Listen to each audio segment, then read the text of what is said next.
Hi everybody, hope you're all doing well. Let's talk about phrasal verbs. If you have clients, colleagues or business partners who are native English speakers or who speak English at a high level, then they're probably using a lot of phrasal verbs in their everyday spoken English. And that's why it's a good idea to have some knowledge of them. In this business English vocabulary lesson, I'm going to show you some of the most commonly used phrasal verbs in business.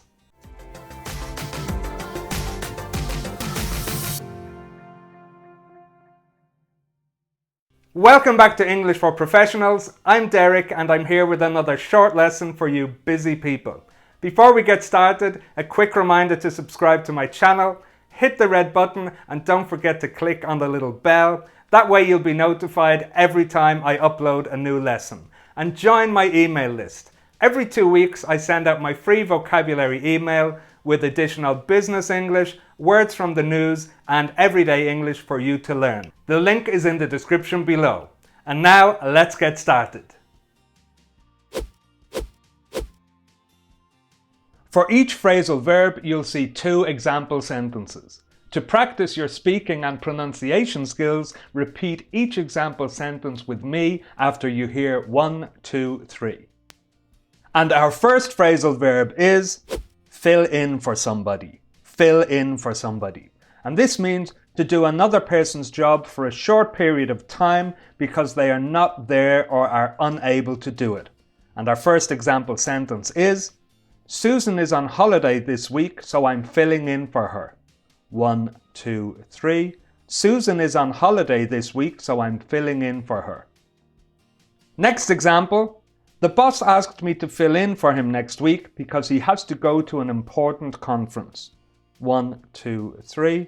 The boss asked me to fill in for him next week because he has to go to an important conference. Up next we have look into something. Look into something. And this means to try to find out more information or facts about something. Our first example. The customer didn't accept our new offer. We're not sure why, so the boss has asked me to look into it.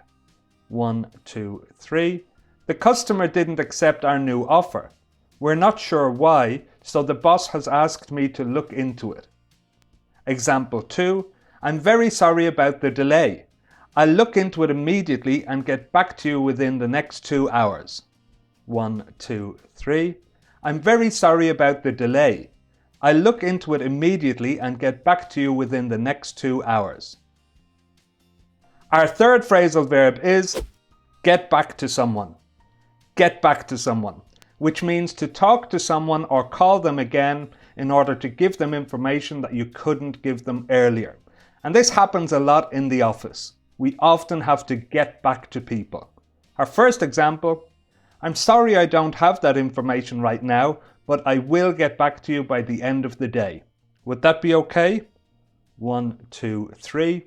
I'm sorry I don't have that information right now, but I will get back to you by the end of the day. Would that be okay? Example 2. Did Simon contact you about the offer? No. He said he'd get back to me today, but I still haven't heard from him. 1, 2, 3. Did Simon contact you about the offer? No. He said he'd get back to me today, but I still haven't heard from him. Up next we have come up. Come up, which means to happen, usually unexpectedly. A lot of problems came up in the first week of the project, but now things are running more smoothly. 1, 2, 3. A lot of problems came up in the first week of the project, but now things are running more smoothly. Example 2.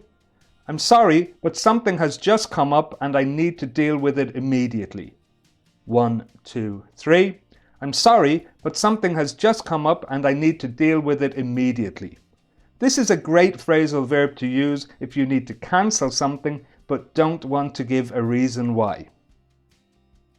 Our next phrasal verb is deal with something. Deal with something, which means to take action to do something, especially to solve a problem. Example 1. I had to deal with a lot of customer complaints last week. 1, 2, 3. I had to deal with a lot of customer complaints last week. Example 2.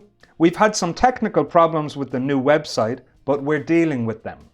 1, 2, 3. We've had some technical problems with the new website, but we're dealing with them. Next we have set up. Set up. And this means to organize or plan something such as a meeting or event. Our first example, can you set up a meeting for Thursday afternoon, please? 1, 2, 3. Can you set up a meeting for Thursday afternoon, please? Example 2. We've set up a series of workshops to train staff on how to use the new software. 1, 2, 3. We've set up a series of workshops to train staff on how to use the new software. Phrasal verb number 7 is run out of something. Run out of something. And this means to use all of something, to have nothing left. Example 1. The printer has run out of ink. Can you change the cartridge, please? 1, 2, 3. The printer has run out of ink. Can you change the cartridge, please?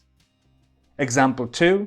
We only have a couple of weeks to finish the project. We're running out of time. 1, 2, 3. We only have a couple of weeks to finish the project. We're running out of time. And our final phrasal verb is figure something out. Figure something out. And this means to finally understand something or find the solution to a problem after a lot of thought. Example 1. It took me a few days to figure out how to use the new software. 1, 2, 3. It took me a few days to figure out how to use the new software. And example 2. He's checked the machine 3 times, but he can't figure out why it's not working. 1, 2, 3.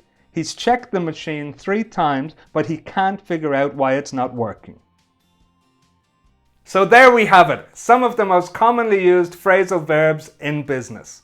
If you'd like to try some of those out in your own example sentences, let me know in the comments and I'll give you some feedback.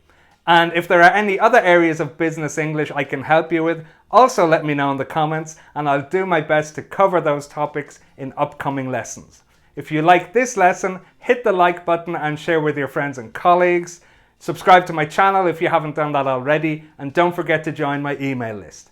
Every 2 weeks I send out my free vocabulary email with additional business English, words from the news and everyday English for you to learn.